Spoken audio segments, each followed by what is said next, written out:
What's fascinating is that in March of 2021, the Nuclear Threat Initiative, and you heard what I said correctly, NTI, the Nuclear Threat Initiative, hired by none other than Dustin Moskowitz, the co-founder of Facebook, was the one that forecast that in May of 2022, we would have an outbreak of monkeypox. Now, you heard the dates right. Wow.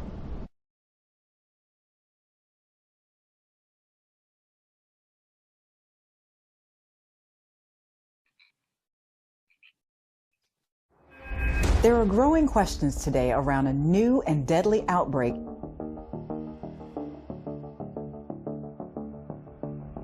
Scientists determined that this monkeypox virus was engineered.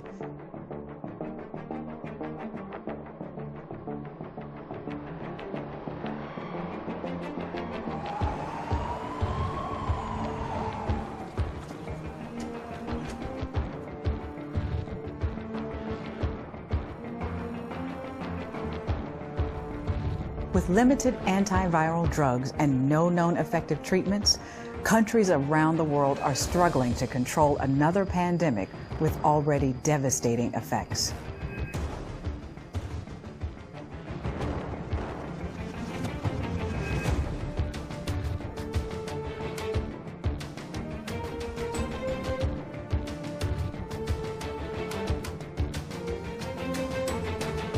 Seeing far fewer cases in countries where governments took early and decisive action. And some international experts are urging the WHO to adopt a phased approach to warnings.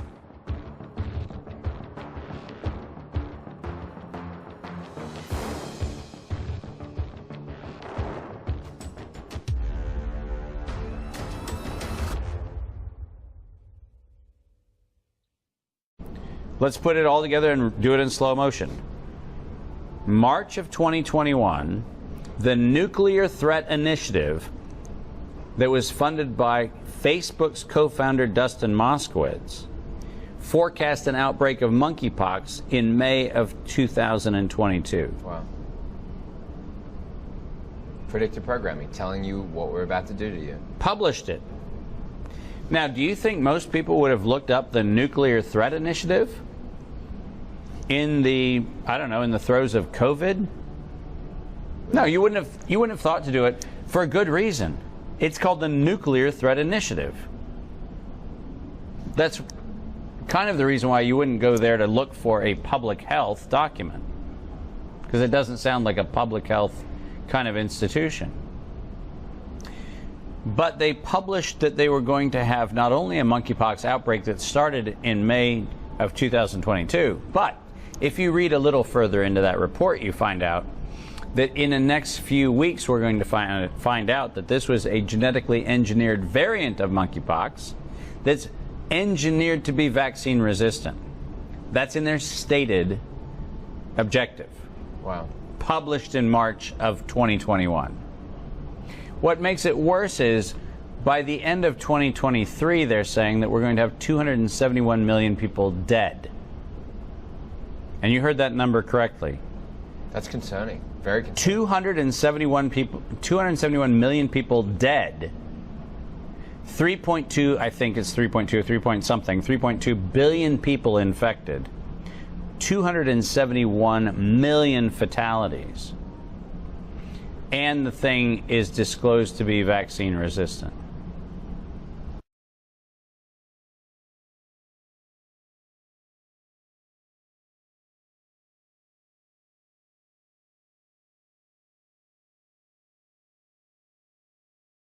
Now that put me on an interesting inquiry, which is, okay, who's been doing research on this? And lo and behold, you start peeling back that onion, and all of a sudden you find some very fascinating interesting overlaps, because one of the things you find is that a lot of the labs that were working on monkeypox were working also on the African swine flu.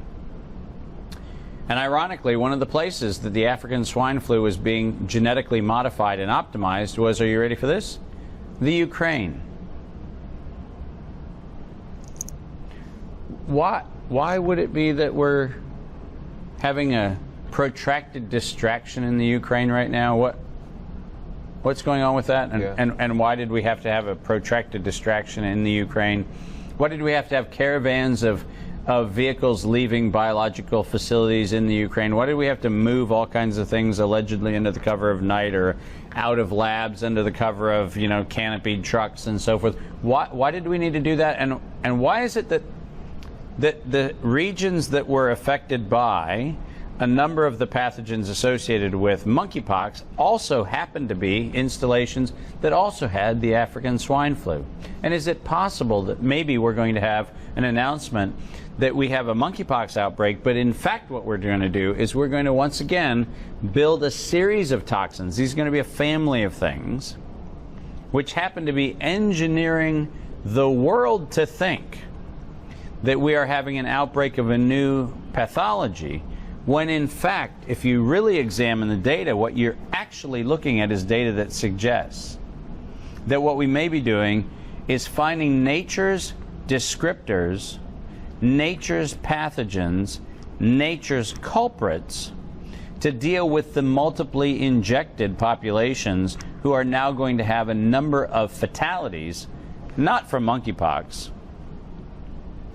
not from a swine flu, not from a bird flu, but in fact from the injections that we gave them, where now we're taking all the symptoms that those people are going to present with, and we now have a convenient narrative that says it's a new pathogen. Now remember, we've got a tiny little problem, because since you could get COVID without ever having SARS-CoV-2, remember?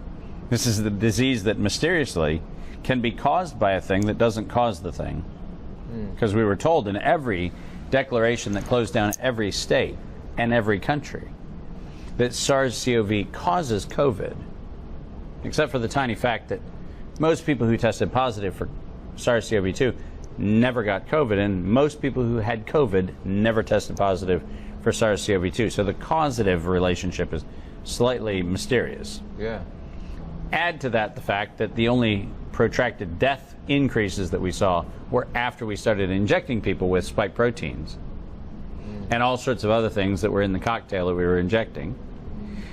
And now all of a sudden we're looking for the world's basket of pathogens that we can say are outbreaking, convenient as we time the fatalities associated with the injection.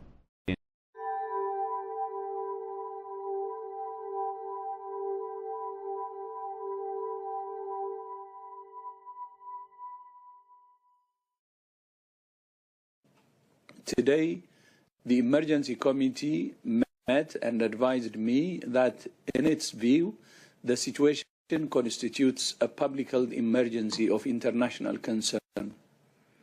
I have accepted that advice. The detection and rapid spread of a new clade of Mpox in eastern DRC, its detection in neighboring countries that had not previously reported Mpox, and the potential for further spread within Africa and beyond is very worrying. In addition to other outbreaks of other clades of Mpox in other parts of Africa, it's clear that a coordinated international response is essential to stop these outbreaks and save lives. Today, you're safe, you're unvaccinated, you're at risk. Simple as that. I got infected about 2 weeks ago. It was my third infection, and I had been vaccinated and boosted a total of 6 times.